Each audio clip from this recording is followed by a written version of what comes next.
Hello, this is Transformers fan G138, and I'm here with a video review of Transformers Classics Optimus Prime. And right off the bat, this guy, I'm going to say this right off, this is the best Optimus Prime toy ever created. Even over the Masterpiece, everything. Simply because it's Optimus Prime. It's designed as a classics. It's an update. It's not perfect, yeah, whatever, but it is amazing. So this is his truck form, and unfortunately the downside of this guy is he didn't come with a trailer. But that's easily remedied. There's at least 2 upgrade trailers for this guy. So, yeah. I have one of them. So it has this nice little, like every other version of Classics, almost, except for Megatron in my line, has the color change logo, which is cool. He rolls phenomenally well. Most of the Transformers Cybertron line rolled phenomenally, except for a lot of the Velocitron characters. And this was made out of the same kind of technology as they had, as was done in parallel. Designed, at least. Mine I got when they first came out, I believe 2006, and, you know, I was still playing with my toys then, because obviously I was still a kid, just getting into middle school kind of thing. Well, anyway, he's got a lot of paint damage, mainly on the bumper here, and on the wind vane weapon, which will eventually turn into the weapon, and this gun. But because he's so awesome, and how really cool he looks, and I had the trailer, but I liked him in robot mode. When I went to BotCon 2010, I picked up the Henkei version, if I'm pronouncing that right. I might not be. I'm not from Japan, so I don't even speak Japanese. But basically, this is the Japanese version. I got this for $50. It was actually a pretty good deal. So yeah, it's nice. I believe this is the 2nd edition of it. This one itself has some flaws, but I'll do a review of this guy shortly. I just wanted to give a small comparison of the two. Same size figure, just some paint differences, like this one is a chrome bumper and such. Yeah, and no color change logo. These pieces are swapped out, so it actually looks like he has that 3rd window. But putting that aside, since I'm not reviewing it yet, put this one up here. So now you had a quick comparison. He's pretty cool. He's got this like trailer hitchy type thing back here. So that can clip to a variety of stuff. Third-party stuff. Well, I actually like this guy's transformation, and this is the only review of this mold I'm going to do the transformation for, because I really don't think I need to do it for 4 different figures. So. Start by removing the smokestacks and transforming these. Basically, move these inner pieces out. Sometimes easier said than done. Fold it up. So now that this piece is here, pull this down, and there you have this double barrel blaster. Set that aside. Next, we'll pull the front of the truck apart. Pull his arms to the side, as well as we're going to fold these panels down. They are on the side here. We'll fold these in like this. And next, let's see, what do I want to do? I never do this guy in the same order. Pull his head up, fold this up, rotate his arms up like this, so they're kind of out of the way. Rotate this whole assembly around. Fold up this wheel back here, so it's tucked behind him. Pull down his legs. Fold the feet down. Flip up the knee panels. His legs are pretty much done. His arms, just fold down, pull the hand out, wrap the door around and rotate it up. Repeat on other side. Then you take this thing, bring it down, rotate it around, and there you have his backpack. Now what's cool is this is robot mode. You have his weapon here, this in his hand. Again, you can see some major paint chips on the arms, unfortunately. And he's also got a nice little paint chip here in his chest, and that was just due to actually my filming of my stop motion show. And I really don't like that. So, honestly, this guy does have a couple flaws. My major one is his windows and eyes are purple. I'm pretty sure they're supposed to be blue.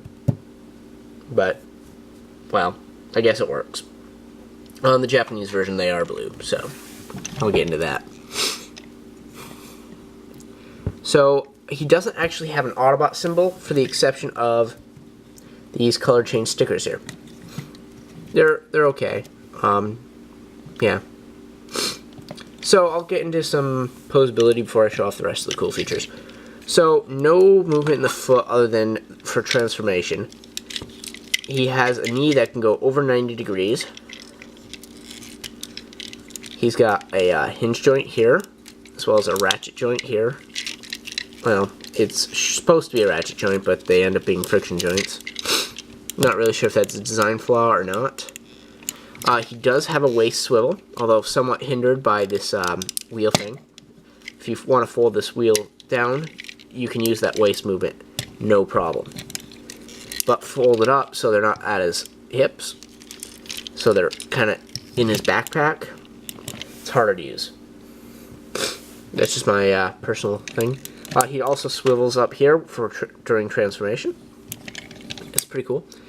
His head can look down, so you can get some really cool like do looks. And I think I use quite a bit of those looks in my Transformers stuff. His head rotates, not on a ball joint, but whatever. This paint defect on his forehead, I'm not sure if you can see it, but it's like smudge paint. That was actually came as is in my package, unfortunately. I remember being a little disappointed in that when I got it, but that's quality control issues. So his arm has a nice hinge here. Go all the way around. It's actually got a little movement. If you bend it right, you can actually move it back. Kind of cool. Be careful if you do that, because if you force it, you'll bend some of the plastic all around here on the arm. He does have a friction hinge here in the arm, as well as a supposed ratchet joint in the elbow, but again, it ends up being a friction joint for whatever reason. These doors can move around a little bit, so you can kind of get some cool poses like flashlight mode. It's kind of nifty, I guess. So, overall, I believe, and his hand has no motion, unfortunately, but I think it's okay. I honestly still think this is the best Optimus Prime toy ever for a mass release. Some could argue the 20th anniversary Masterpiece Prime, and I would say, okay, you got an argument. But in scale with most figures, this is the Optimus you want. I find the Leader class Optimuses to be a little bit too big, since I collect mostly Deluxe class and Voyager class. And I like my scaling a little bit better.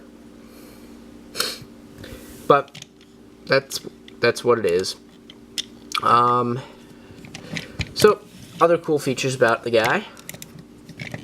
You can actually rotate this around, like in the instruction manual. And this can be like a jetpack, like... Yeah, it's kind of cool. Sort of. Not really. Rotate it back up this way and kind of mess around with it a little bit. Mess around with this gun. Folding it open. There's a way you can actually plug it in here like this to store it. Or you can actually plug it in like this here Yeah, I'm doing great with this. I don't do this often, this part, because it's kind of lame. Actually plug it in on the wind vane here. Wind shield, whatever this thing is. I forget what it's called. And you can kind of have guns over your shoulders, like... It's kind of neat. Something they didn't have to do that they did, which is kind of cool. Hasbro doesn't usually do things like that anymore. So, pulling this off and turning this back into a little laser cannon. Apparently, from what I read, people threw a fit about this second gun, and I'm like, really? You're throwing a fit over an extra weapon? I guess the main complaint is he doesn't have a gun that looks identical to his original. I can kind of see that. But, he does have a quote-unquote ion cannon.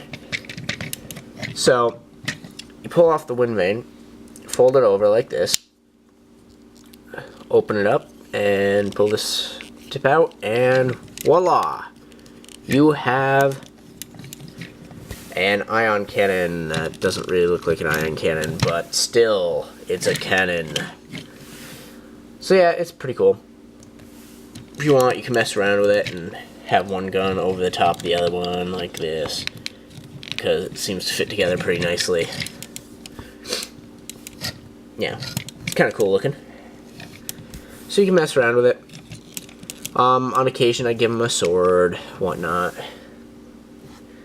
But that's pretty much it. I have a couple of minor complaints about the figure. Right here during the transformation, there's enough stress on this piece here that rotates. You can probably see it better here. This piece that actually started cracking. Fortunately, it hasn't broken off out of the many years I've used it for stop motion. So it's worked out for me. Sorry if I'm sounding a little nasally here. I do have a cold currently. But, yeah, it's a pretty good figure. That's really my only complaint with the figure, other than the purple windshield. But, yeah, I say this is one of the best action figures I have in my collection. And I also say it's the best Optimus Prime toy I've ever owned. Maybe only second to Transformers Armada Prime, because I had so much fun with that as a kid. So, that's pretty much it. If you have any questions about Optimus Prime, post a comment down below and I'll answer them for you. If you have any requests for video reviews, comment down below or a message and I will do those up for you. Yep. Hope you enjoyed and thanks for watching.